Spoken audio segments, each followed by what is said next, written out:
Africa में ज्यादातर मुस्लिम देश हैं, लेकिन इनमें से जो सबसे गरीब देशों की लिस्ट है, ये देश उसमें गिना जाता है। यहाँ के लोग इतनी गरीबी झेलने के बावजूद अपनी मेहमान नवाजी के लिए जाने जाते हैं।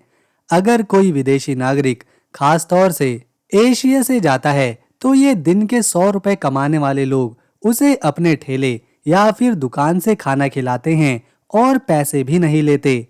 कोई रास्ता पूछता है तो उसे मंजिल तक छोड़ के आते हैं, किराया भी नहीं लेते। ऐसा नहीं है कि यहाँ प्रकृति ने कोई कमी कर रखी हो संसाधन देने में, बल्कि दुनिया का सबसे बड़ा तेल का भंडार यहीं पर मौजूद है। इसी देश में गद्दाफी जैसे नेता ने लगातार 42 सालों तक शासन किया था। ये है लीबिया। आज के वीडियो में हम लीबिया देश के लोगों को जानेंगे, यहाँ के इतिहास को देखेंगे, इस देश को करीब से जानने की कोशिश करेंगे। लेकिन उससे पहले अगर आप वीडियो को एक लाइक देंगे और चैनल को सब्सक्राइब करेंगे तो हमारी मेहनत सफल रहेगी।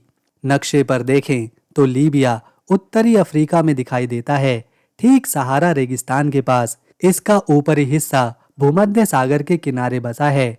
इसके पड़ोसी देशों में ट्यूनीशिया, अल्जीरिया, मिस्र, सूडान, चाड और नाइजर जैसे देश हैं। लीबिया में 99% से ज्यादा लोग मुस्लिम हैं। इस्लाम यहाँ का मुख्य धर्म है।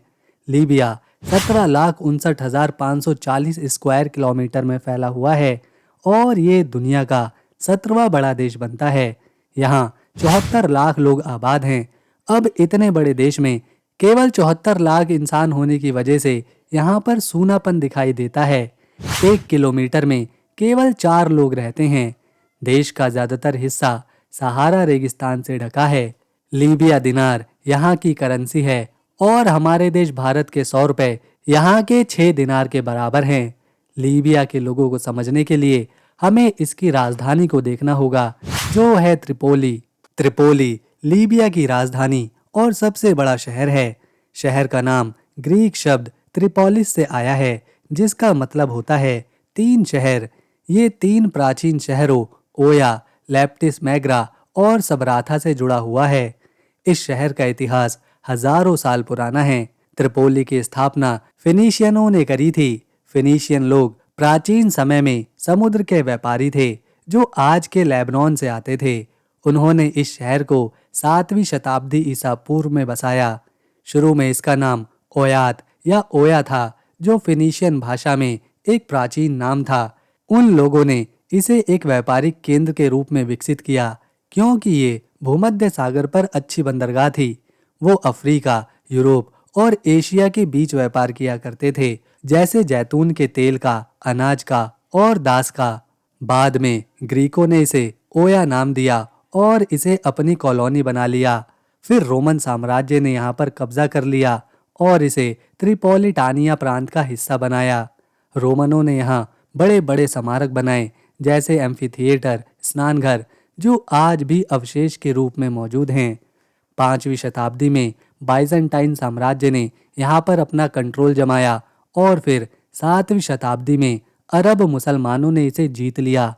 अरबों ने यहाँ इस्लाम फैलाया और शहर को एक मुस्लिम केंद्र बना दिया। साल 1551 में ऑटोमन तुर्कों ने त्रिपोली पर कब्जा किया और इसे अपनी कॉलोनी की राजधानी बनाया। ऑटोमन्स के समय में ये समुद्री डाकुओं का गढ़ था, जो यूरोपीय जहाज़ों पर हमला करते थे। साल 1911 में इटली ने फिर इसे जीता और लीबिया को अपनी कॉलोनी बना लिया। इटालियनों ने यहाँ आधुनिक इमारतें बनवाईं, जैसे सड़कें और रेलवे। सेकेंड वर्ल्ड वॉर के बाद 1951 में लीबिया आज़ाद हुआ और फिर त्रिपोली शहर देश की राजधानी चुना गया। साल 1969 में इस देश में एक बड़ा बदलाव आया, जब मुअम्मर गद्दाफी ने तख्ता पलट किया। उसके बाद त्रिपोली लीबिया की क्रांति का केंद्र बना। साल 2011 की अरब स्प्रिंग विद्रोह हुआ और गद्दाफी की मौत के बाद शहर में अशांति छा गई। आज भी त्रिपोली में 2 सरकारों का विवाद है, लेकिन ये धीरे धीरे स्थिर हो रहा है। साल 2025 में त्रिपोली लीबिया की अर्थव्यवस्था का दिल है, जहां तेल की कंपनियां और अंतर्राष्ट्रीय दूतावास मौजूद हैं। त्रिपोली की संस्कृति मुस्लिम और अरबी है। 99% से ज्यादा लोग मुसलमान हैं और रमजान में रोजे रखते हैं। पारंपरिक कपड़े जैसे जलाबिया पहनते हैं, लेकिन युवा जीन्स और टी शर्ट पहनना पसंद करते हैं। त्रिपोली में प्राचीन रोमन अवशेष जैसे मदीना का पुराना शहर और बीच मौजूद हैं। ये है लेप्टिस मैग्रा। लेप्टिस मैग्रा की स्थापना 7वीं शताब्दी ईसा पूर्व में फिनीशियनों ने करी थी। शुरू में ये एक व्यापारिक केंद्र था जहां मछली का व्यापार होता था। दूसरी शताब्दी ईस्वी में रोमन सम्राट सेप्टिमियस सेवरस वो यहीं पर पैदा हुए थे। उन्होंने इसे भव्य बनवाया। उनके शासन में लेप्टिस मैग्रा रोमन साम्राज्य का एक प्रमुख शहर बना। रोमनों ने यहाँ शानदार इमारतें बनवाईं, जैसे थिएटर, मंदिर और बाजार। चौथी शताब्दी में यहाँ एक भयानक भूकंप आया और उसके बाद बर्बर हमलों से शहर कमजोर होता चला गया। इसी तरह समय बीतता गया और फिर 20वीं शताब्दी में इटालियन पुरातात्विदों ने इसे खोजा और फिर संरक्षित किया। लेप्टिस मैग्रा आज यूनेस्को की विश्व धरोहर स्थल है।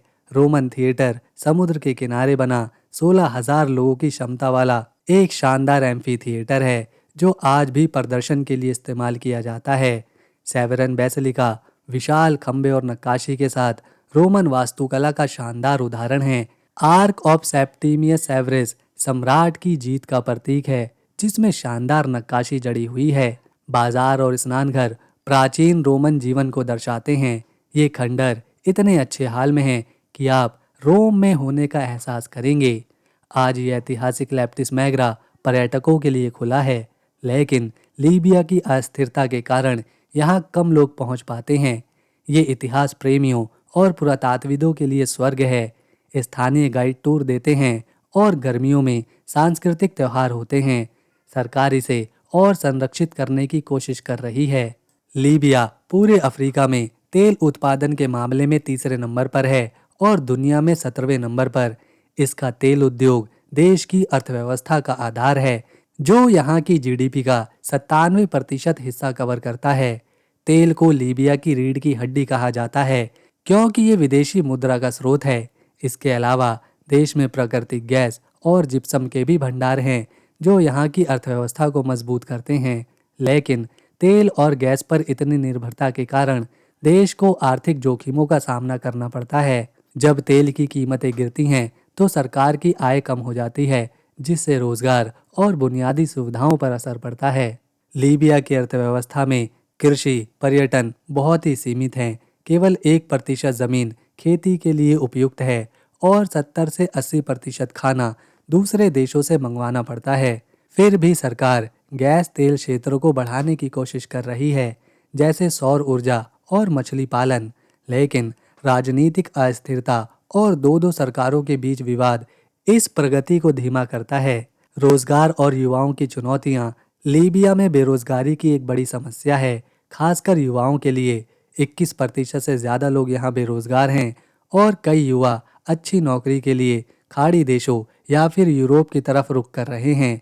गरीबी भी एक अहम मुद्दा है, जिससे 32.5% लोग प्रभावित हैं। राजनीतिक अस्थिरता के कारण बुनियादी सुविधाएं जैसे बिजली और पानी अक्सर कटती रहती हैं। फिर भी लीबिया के लोग मेहनती हैं और अपने भविष्य को बेहतर बनाने की कोशिश कर रहे हैं। इस देश की शिक्षा प्रणाली काफ़ी अच्छी है। यहाँ के 91% लोग पढ़े लिखे हैं, जो अफ्रीका में सबसे ज़्यादा है। देश में 33 प्रमुख विश्वविद्यालय हैं, जैसे त्रिपोली विश्वविद्यालय और बेंगाजी विश्वविद्यालय, जो मेडिसिन, इंजीनियरिंग और कला के क्षेत्र में डिग्री देता है। स्कूल और कॉलेज भी युवाओं को शिक्षित करने में अहम भूमिका निभा रहे हैं। सरकार मुफ्त शिक्षा देती है, जिसके कारण लड़कियां भी अच्छे से पढ़ती हैं। लेकिन युद्ध और अस्थिरता ने कुछ स्कूलों को नुकसान पहुंचाया और शिक्षकों की कमी एक बड़ी चुनौती है। यहाँ के युवा पढ़ाई में मेहनत करते हैं और देश की तरक्की में योगदान दे रहे हैं। यहाँ के लोगों को फुटबॉल खेलना बहुत ही पसंद है। साल 1982 में लीबिया ने अफ्रीकन कप ऑफ नेशंस की मेजबानी की और फाइनल में पहुंचा, लेकिन जिम्बाब्वे से हार गया। त्रिपोली और बेंगाजी में बड़े बड़े फुटबॉल स्टेडियम हैं, जहां हजारों लोग मैच देख सकते हैं। फुटबॉल के अलावा यहाँ घोड़ों की रेस भी काफ़ी पसंद करी जाती है। खास मौक़ों जैसे ईद या राष्ट्रीय छुट्टियों पर घोड़ों की रेस का आयोजन होता है, जिसमें सभी लोग हिस्सा लेते हैं। ये आयोजन परिवार को एकजुट करते हैं और चारों तरफ खुशी का माहौल बनाते हैं। यहाँ के लोग कुसकुस और शोरबा खाना बहुत पसंद करते हैं। संगीत में ये लोग अरबी और अफ्रीकी धुनें सुनते हैं। प्रकृति की बात करें तो लीबिया का अकाकस पर्वत एक और यूनेस्को स्थल है। यहाँ प्राचीन गुफा चित्र हैं जो 12,000 साल पुराने हैं। ये चित्र पत्थरों पर बने हैं और उस समय के जानवरों जैसे जिराफ और हाथी को दिखाते हैं। ये लीबिया के लंबे इतिहास का नज़ारा है। आज का समय और भविष्य लीबिया में सबसे बड़ी अस्थिरता है। दो सरकारों के बीच का टकराव देश को कमज़ोर कर रहा है। इस कारण विदेशी निवेश कम है और पर्यटन भी सीमित। फिर भी यहाँ के लोग उम्मीद नहीं छोड़ते। ये मेहनती हैं और एकजुट भी।